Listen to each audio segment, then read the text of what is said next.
ओखला से बहुत बड़ी खबर आ रही है। लोग परेशान हैं, चिंतित हैं। एक फ्लैट में बहुत बड़ी वारदात हुई है। यामीन भाई बहुत ही पॉपुलर फेस है इस इलाके में। हमारे साथ वकील साहब सामने हैं। मैं चाहता हूं कि आप सारे इंसिडेंट को हमारे व्यूअर्स को बताइए। जी, ये हमारे यामीन साहब हैं, सीए साहब। ये ओखला गांव में रहते हैं, 4th फ्लोर पर, यहाँ बिल्डिंग के अंदर। 1:30 बजे के करीब जैसा यहाँ पर आके हमें पता लगा, क्योंकि हमारे बहुत ख़ास दोस्त हैं, पुराने दोस्त हैं, ये रईस आज़म खां साहब हैं। हम लोगों को पता लगा तो हम लोग भागे इधर, यहाँ पर आए हैं।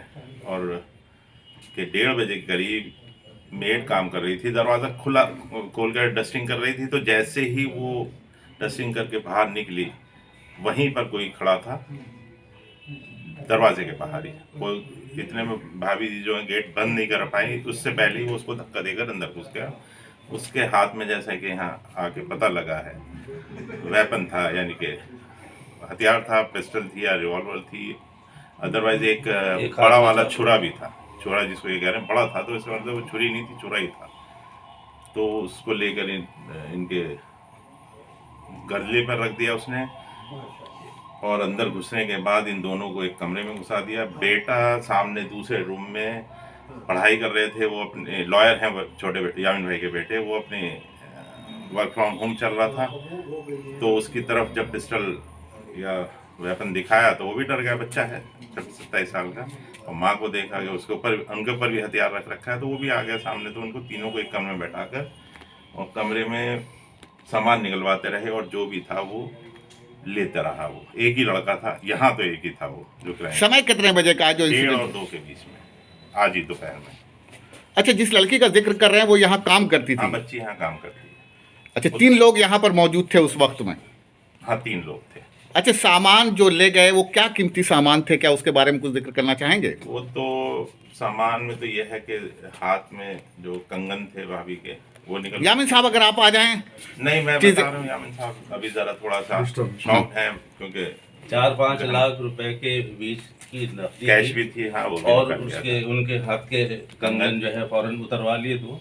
और एक इत्तेफाक से एक बूंदा उनका था, और एक कहीं गिर गया था जब भी वहीं पर। तो एक बूंदा जो है 2 उन्होंने मोबाइल, ले लिया, बेटे और का 2 भी मोबाइल ले लिए, छीन लिए वो। तो वो छीन लिए। और उनके पास कोई कांटेक्ट करने का भी साधन नहीं रहा कि जिससे कि अपने फादर को बता सकें, क्योंकि हमारी भाभी को जो है प्रॉब्लम है डायबिटिक, तो एकदम तबीयत ज़्यादा ख़राब हो गई।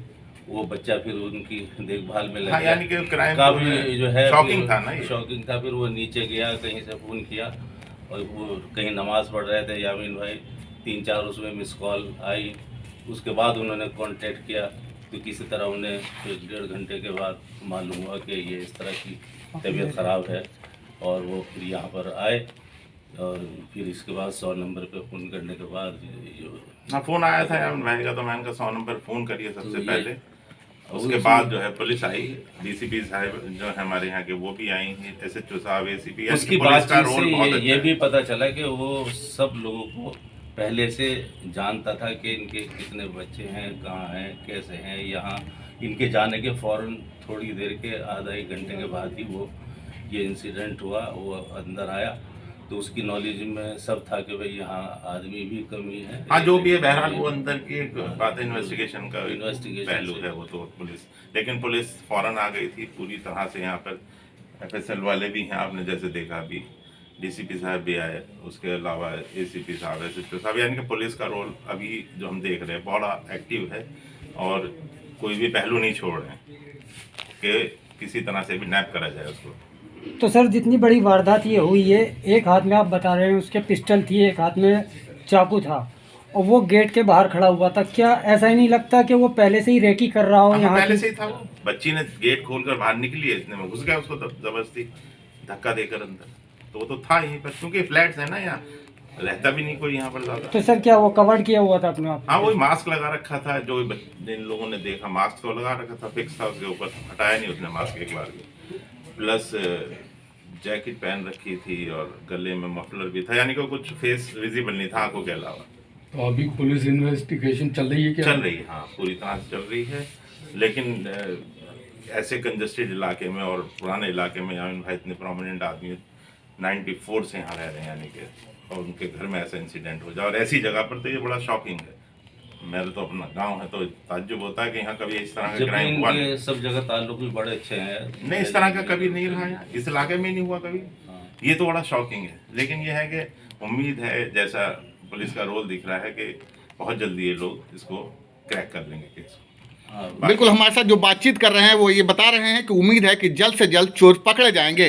मगर ओखला के लिए एक बहुत बड़ी खबर है, आम लोगों के लिए। मैं चाहता हूं कि ओखला वालों को अगर कोई मैसेज देना चाहिए। इस तरह के हालात मैंने बहुत दिनों के बाद देखे हैं कि लोग घरों में घुसकर डाका डाल रहे हों, इस तरह के वारदात। मैसेज की बात करोगे रिजवान साहब, तो मैं तो यही कहूँगा कि अपने आप में जो है ना, थोड़ा सा स्ट्रिक्ट रहना पड़ेगा कि गेट वेट बंद रखें, और जब गेट के बाहर, गेट को बंद करने भी जाएं, दरवाजे को, मेन डोर को, तो बाहर झांक लिया करें कोई है तो नहीं इधर उधर को। तो ये सारी चीज़ें अपने आप में ही आपको सतर्क रहना पड़ेगा, सावधानी हटी और दुर्घटना हाँ, घटी। क्योंकि ये जो चीज़ें हैं ना, ये अपने को खुद सावधान होने रहना लग रही हैं या हुई है, तो ये बहुत शॉकिंग है। और इसके लिए क्या ताज्जुब होता है, ये ऐसा हुआ है। क्या कुछ कैश भी हाँ, गया कैश है? हुआ 4-5 के बीच में। 4-5 के बीच में कैश भी हुआ है। हाँ, इतना तो आज का तो दौर दोस्तों है, मैं रखते दिखा हैं रहा हूँ लोग, जिस बीमारी का यहाँ पर सही बात। बैठे टाइम चल हम रहा यहाँ है। पर खड़े थे।